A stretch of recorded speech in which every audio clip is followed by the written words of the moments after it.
pagi anak-anak, apa kabar? Baik, luar biasa. Rambutnya sudah potong, ya ampun, ganteng sekali. Sudah pakai cepet, banyak yang sudah pakai cepet, cantik sekali. Pagi hari ini kita akan melanjutkan pembicaraan kita mengenai coding dan kecerdasan artifisial. Dan kita akan bersama-sama hari ini akan menjadi detektif matematika, ya. Kita akan bersama-sama memecahkan masalah matematika dengan berpikir komputasional, ya. Oke, nah semuanya. Hari ini Pastor ingin bertanya. Kalau kemarin Pak Seto berbicara tentang bagaimana membuat Indomie, ya. Oke, mungkin ada makanan lain. Pernah diajari ibu memasak sesuatu? Buat kue misalnya? Ada yang pernah diajar buat kue? Pastor waktu kecil dulu, walaupun pastor laki-laki, pastor diajari ibunya pastor buat kue. Pada nggak ngerti kan? Kamu juga pernah diajari buat kue sama mamamu? Belum pernah? Diajari masak? Pernah ya? Minimal diajari nyeplok endok, nggak? Ya kan? Ya nggak sih ya? Itu basic yang kamu harus punya. Nah, mengapa kita harus mengikuti resep? Kenapa kok kalau endok ceplok itu nggak garamnya dulu baru telurnya? Kenapa harus telurnya dulu baru garamnya?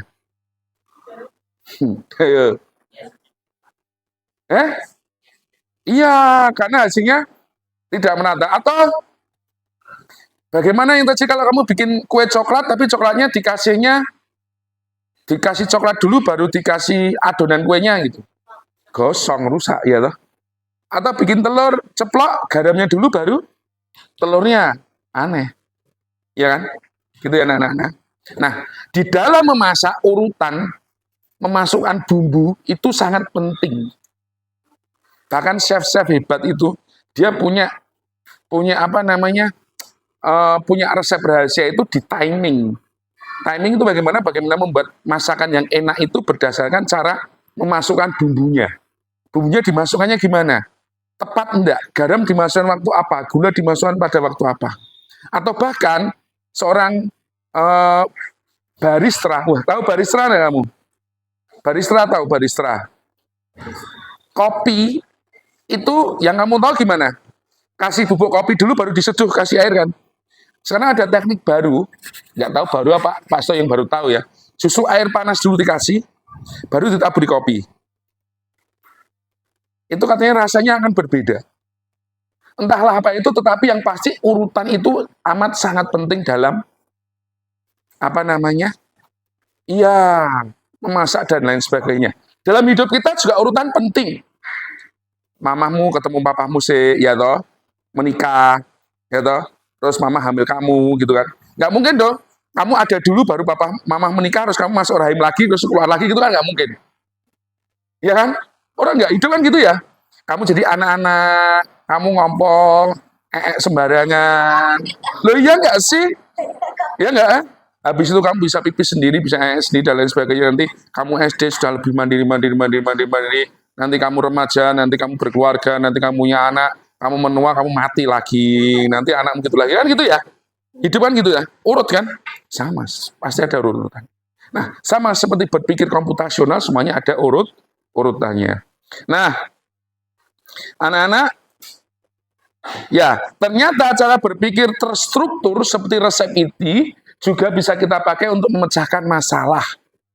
Jadi kalau kita memecahkan masalah, kita harus berpikir runtut. Oke? Coba kalau kamu mau pergi ke Solo, maka kamu harus ngapain sih? Apa kamu langsung di Majang, ting, itu langsung sampai Solo? Enggak kan ada prosesnya toh? Ya enggak? Proses apa dulu? Nyiapin uangnya, terus nyiapin barang-barang yang mau dibawa, terus nyari kendaraannya, mandi sih, ya toh? Dimarahin mama sih, ya toh? Mama ribut sih, ya toh? Mama ngeributi papa sih, ya toh? Papa diem sih, gitu ya? Papa selalu salah ya. Oke, itu. Siapa yang papanya selalu salah di mata mamanya? Sama dong. Ya, oke deh. Ya, itu urut-urutan hidupnya. Mengapa kita? Wah, gila. Nah, anak-anak masih ingatkah kemarin kita berbicara tentang apa? Nah, hari ini kita mau mengelaborasikan lagi atau hari ini kita mau berbicara lagi mengenai itu. Jadi kita akan mengenal 4 alat rahasia detektif untuk dapat berpikir secara terstruktur. Jadi nanti anak-anak akan menjadi detektif, kemudian menggunakan 4 alat tersebut untuk membedakan dan menyelesaikan satu studi kasus matematika secara berkelompok. Nah, fokus kita itu tidak pada jawaban benar matematikanya, enggak. Tapi fokus kita itu adalah pada proses berpikir yang menggunakan proses berpikir komputasional. Nah, kita akan bersama-sama mendalami 4 alat rahasia ini. Apakah siap para detektif? Jadi kalian akan dilatih menjadi polisi detektif, tapi detektif matematika. Yang pertama, kita akan menyelesaikan setiap masalah yang ada, terutama pada pagi hari ini, kita akan menyelesaikan masalah matematika dengan kacamata berpikir komputasional. Yang pertama, kita akan menggunakan alat yang namanya dekomposisi. Kedua, pengenalan pola. Ketiga, abstraksi. Yang keempat, algoritma. Apakah itu dekomposisi? Dekomposisi apa? Masih ingat? Memecah-mecah masalah yang gede menjadi kecil-kecil. Sehingga dapat diselesaikan dulu kecil-kecil gitu ya. Kemudian yang kedua, pengenalan pola. Kita akan mencari kemiripan. Pola ini, angka ini mirip dengan apa ya gitu. Abstraksi, kita akan fokus pada yang penting. Dan algoritma, kita akan membuat resep solusi. Atau kita akan mencari urut-urutan pengerjaannya harus bagaimana. Oke? Masih bingung?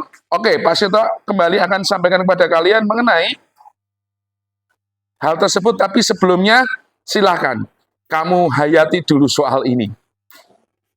Ibu memiliki 6 batang coklat. Ia ingin membagikan kepada teman-teman anaknya. Setiap teman akan mendapatkan 1/4 batang. Berapa banyak teman yang akan menerima coklat? Kalian pasti ngerti ini apa. Dan ngerti ini jawabannya berapa.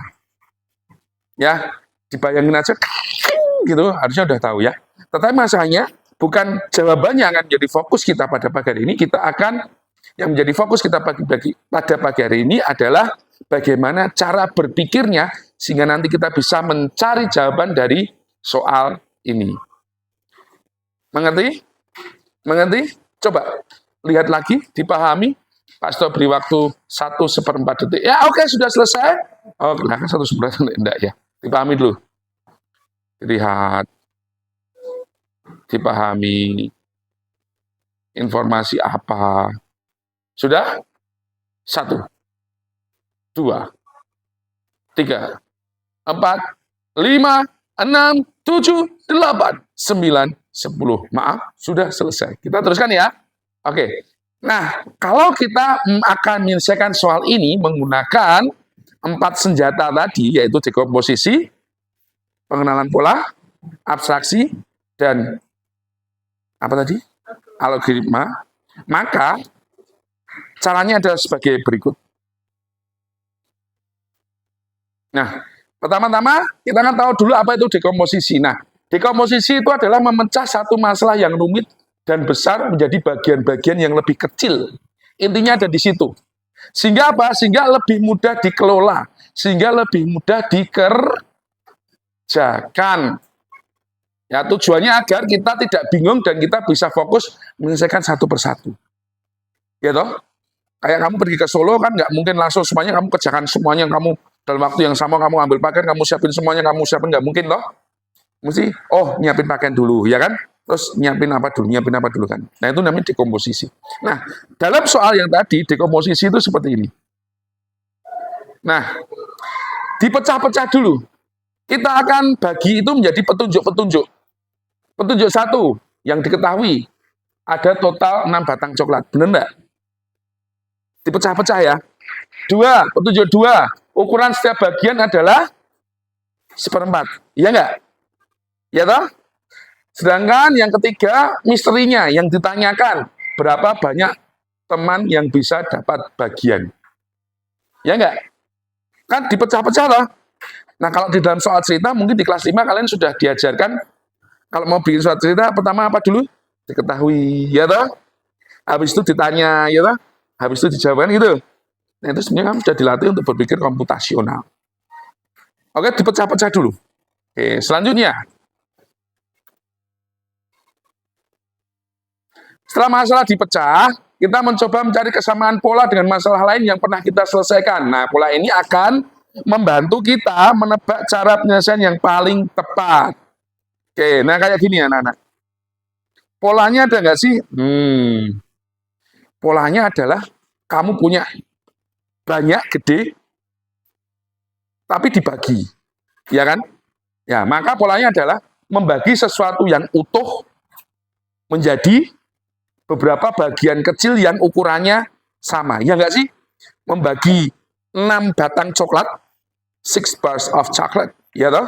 Menjadi masing-masing mendapatkan 1/4 bagian. Ya nggak? Nah, pola ini selalu menggunakan operasi matematika pembagian. Karena yang gede terus dipotong-potong jadi kecil-kecil dibagi kepada orang. Ya operasinya pembagian, nggak mungkin berkalian. Ya toh? Selanjutnya kita akan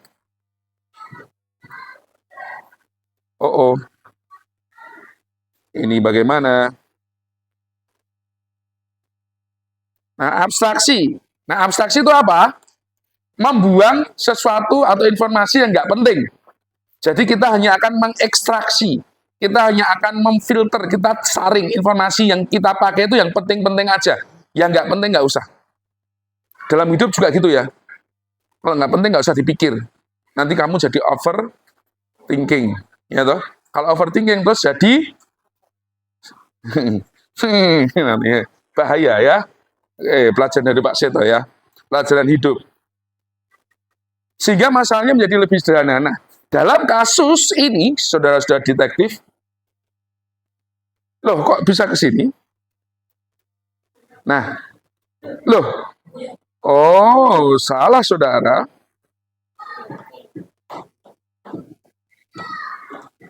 Dalam kasus ini, saudara-saudara detektif, informasi tidak penting itu contohnya apa? Siapa nama ibu? Nah penting tambah golek nggak penting, ya. Rasa coklatnya apa penting nggak penting. Teman-temannya namanya siapa saja, Pak RT-nya siapa, ibunya siapa, kakaknya siapa, nggak penting toh. Nggak penting. Nah, informasi yang penting apa? Ya angka 6, ya kan? Sama 1/4 serta kata kunci membagi. Ya nggak? Oke? Inti masalahnya adalah berapa banyak 1/4 di dalam 6. Ya nggak sih? 1/4-nya itu ada berapa sih di 6 itu? Kemudian kalimat matematikanya yaitu 6 bagi 1/4. Nah, ketika kamu sebetulnya sudah membuat kalimat matematika dari soal cerita, kan kalau soal cerita itu cerita harus kamu terjemahkan, diketahui, ya toh? Ditanya, terus dijawab, terus kamu itu bikin soal kalimat matematika, ini disebut kalimat matematika, kayak gini nih. Itu kamu sudah melakukan yang namanya abstraksi. Yang nggak penting kamu hilangin, yang penting kamu pikirin. Oke? Oke? Intinya adalah masa lalu nggak usah kamu pikir. Yang perlu kamu pikir adalah masa kini dan masa depan. Oke? Setuju? Setuju. Selanjutnya, algoritma. Algoritma itu sebenarnya apa sih? Rangkaian, urut-urutan yang jelas, logis, dan berurutan. Kayak resep masakan itu loh, ya kan? Nggak mungkin kamu masukin garam dulu baru telur. Atau nggak mungkin kamu masukin mie dulu, kalau bikin mie instan ya, masukin mie dulu baru kamu masukin air. Ya toh? Nggak logis kan? Ya nggak? Nah, hal kayak gitu ini pentingnya. Atau kita mungkin bikin konten-konten absurd gitu ya. Kalau di YouTube tuh ada konten-konten masak yang aneh toh. Namanya bikin roti sudah dicetak bagus-bagus itu terus diremet-remet lagi gitu-gitu. Ada nggak sih? Iya, pernah lihat ya? DEBM itu namanya. Itu nggak berpikir algoritma itu, nggak berpikir urut itu orang itu. Ya. Tapi ya cukup menghibur lah ya. Tapi itu mengajak kita untuk berpikir random dan aneh sebetulnya. Tapi happy ya lihat itu ya, jengkel ya. Udah ditato apa diremet-remet lagi buat apa? Ya sih, masih ingat gak sih? lucu-lucu kan aneh-aneh gitu. Nah itu tidak berpikir algoritma itu urut ya. Setuju ya? Oke. Nah, contohnya ngurut ke itu tadi gimana? Cara mengerjakannya gimana itu loh, ngurut ke itu kayak gitu. Oke, ngerti ya? Jadi langkah 1, tulis kalimat matematika dari hasil abstraksi ini. Langkah 2, ubah operasi bagi menjadi kali, ya kan? Dibalik. Ya kan? Dari 6 bagi 1/4 jadi 6 kali 4/1. Ya enggak? Ya kan caranya gitu kan? Ya toh? Terus, langkah 3, lakukan perhitungan 6 kali 4 dan lain sebagainya. Nanti baru ketemu. Atau mungkin dari atas dulu juga bisa. Bebas. Jadi diurutkan langkahnya itu gimana dulu. Kalau Pastor itu juga pernah ngajari toh. Kalau ngajari kalian itu kan juga Pastor selalu ngomong pakai cara cepat apa pakai cara panjang kan gitu toh. Ya enggak? Kalau cara panjang itu ya urut gitu. Matematika itu urut gitu. Kalau kamu urutin enak. Nanti pola pikiranmu itu kalau berpikir juga urut. Jadi lebih enak, enggak random. Ya. Baik anak-anak, kita akan beraksi. Pak Seto akan membagi kalian menjadi beberapa kelompok. Kemudian kalian nanti akan mendapatkan kasus dalam bentuk apa namanya? Dalam bentuk LKPD atau lembar kerja. Selanjutnya kalian akan mendiskusikan soal-soal yang Pak Seto berikan itu di dalam LKPD nanti ya. Oke? Setuju? Oke? Oke, nah kita akan bersama-sama terlebih dahulu membagi kelompok ya. Masalahnya, nama kalian sudah bekerja dalam kelompok ya. Bekerjalah dalam kelompok yang baik. Saling diskusi, saling menguatkan. Tidak boleh gosip. Oke, apalagi gosipin guru yang paling ganteng ini. Jangan ya. Aku sudah ganteng dan sudah penuh gosip. Jadi jangan kamu gosipin lagi. Oke? Oke, baik. Anak-anak Pak Seto akan bagikan LKPD-nya. Setiap kelompok akan mendapatkan 1 LKPD. Jadi nanti kalian akan bersama-sama membahas tentang ini ya.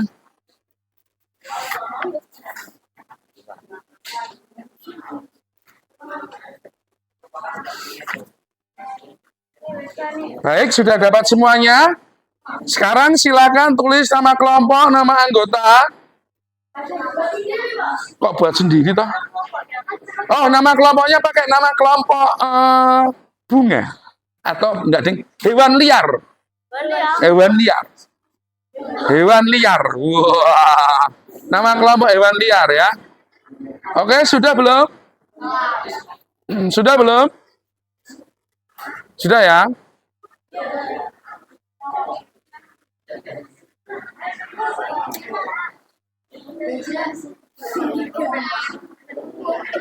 Sudah belum?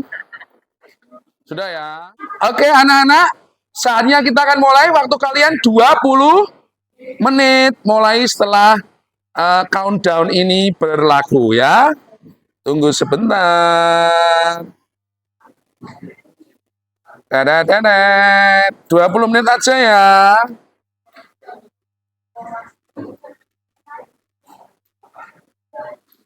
Oke, mulai dari sekarang. Silakan. 20 menit. Bagaimana? Bisa? Mudah bukan? Bisa ya anak-anak ya? Didiskusikan sama-sama ya. Yuk didiskusikan sama-sama. Anak, lo nggak usah di buku, kerjakan aja di sini. LKPD, dikerjakan di LKPD ya. Jadi Pak Ustaz sudah ajarkan ya. Pasti kamu mengerti toh? Oke, silakan. Ayo, silakan. Jangan lupa instruksinya itu juga dibaca ya anak-anak ya. Jangan sampai lupa ya. Oke anak-anak, terima kasih waktunya sudah habis. Oke, perhatikan depan semuanya ya. Dan kita akan bersama-sama melihat. Ya, seharusnya presentasi, tapi karena waktunya ini kurang, ya. Jadi presentasinya akan kita undur untuk minggu depan, ya. Selanjutnya kita akan bertanya kepada kalian dari 4 alat tadi, yaitu abstraksi, pengenalan pola, dekomposisi, pengenalan pola, abstraksi, dan apa tadi? Algoritma. Mana yang menurutmu membantu kalian untuk mengerjakan soal matematika ini? Algoritma. Oke, mengapa algoritma menurutmu banyak membantu? Ya karena bisa tahu urutannya agar bisa tahu urut-urutannya. Jadi kamu nggak perlu tahu tentang mana yang informasi penting dan lain sebagainya. Oh, tetap dibutuhkan, tapi menurutmu yang paling membantu algoritma karena ada urut-urutannya ya. Oke, ada yang lain? Ada yang lain? Ada yang lain? Menurutmu apa? Mana yang membantu kamu? Algoritma sama ya? Oke. Ada lagi yang lain? Kamu juga algoritma? Oke. Baik. Nah, untuk menurutmu urut-urutan tadi, namanya abstraksi, gitu. Terus dekomposisi, pengenalan pola, algoritma, itu menurutmu selain untuk mengerjakan soal matematika, membantumu mengerjakan soal matematika, hal tersebut juga bisa kamu gunakan untuk apa aja? Dalam kehidupan sehari-harimu, ada nggak yang bisa dilakukan dengan 4 cara berpikir komputasional itu? Ada nggak? Banyak. Contohnya apa? Memasak. Ayo, memasak. Ya toh? Apa lagi? Apa lagi? Nonton TV. Kan juga ada prosedurnya ya. Oke, apa lagi? Ngepel. Emang kamu ngepel di rumah? Oh iya, oh hebat. Oke, apa lagi? Kalau ngepel tuh gimana? Kita mulai dari dekomposisi ya. Kamu disuruh mamamu ngepel, maka kamu terus kemudian memecah-mecah itu menjadi beberapa bagian dulu. Contohnya apa? Ambil nyiapin pelnya, terus sabunnya, terus airnya gitu ya, nyiapin airnya gitu ya. Gitu ya. Atau mungkin dari awal dulu ya, mau ngepel, pertama yang dilakukan adalah memastikan dulu sudah disapu apa belum. Ya kan? Kalau sudah disapu, langsung siapkan pel, air, obat pel, dan lain sebagainya ya. Sambil tutup telinga, karena biasanya mama sambil marah-marah, ya nggak? Ya. Habis itu, masuk ke pengenalan pola. Ngepel itu kan pakai pola enggak? Kamu kalau ngepel acak atau gimana? Mulai dari ruang ini dulu, gitu ya. Kalau pasta ngepel itu dari tempat yang paling bersih dulu ke tempat yang paling kotor. Contoh, Pak Seto itu sebelum ngepel ruang tamu, Pak Seto akan mengepel kamar-kamar dulu, kamar tidur. Ya toh? Jadi yang bersih-bersih dulu. Jadi air pelnya bersih masian gitu ya. Baru ruang tamu, ruang keluarga, baru belakang atau dapur yang paling kotor. Gitu caranya. Supaya apa? Supaya air itu tetap bersih di tempat yang seharusnya bersih. Oke? Gitu ya. Nah, itu pengenalan pola. Terus ada abstraksi. Yang penting mana, yang nggak penting mana. Yang penting dipel itu yang ada lantai keramiknya, yang nggak pakai lantai keramik nggak penting dipel, nggak usah dipel, gitu kan ya? Masa tanah dipel? Ayo. Apalagi? Yang penting sama nggak penting? Ya itu contohnya. Kalau algoritma urut-urutan ya. Pertama menyiapkan pel, habis itu ngepel ruang mana dulu, ngepel ruang ini dulu, itu urut-urutan. Oke, bisa ya? Semuanya bisa dilakukan menggunakan berpikir komputasional. Baik anak-anak, saya pikir itu saja yang akan kita pelajari pada siang hari ini, dan semoga kalian terus dapat melakukan segala sesuatu dengan cara berpikir komputasional. Supaya pikiranmu itu urut gitu. Kalau pikiranmu urut itu nanti enak kita jalani. Oke? Setuju anak-anak? Baik anak-anak, kalau begitu kita akan pelajaran selanjutnya. Untuk itu anak-anak silahkan kembali ke tempat duduk masing-masing dan kita akan belajar tentang IPA setelah ini. Oke, terima kasih.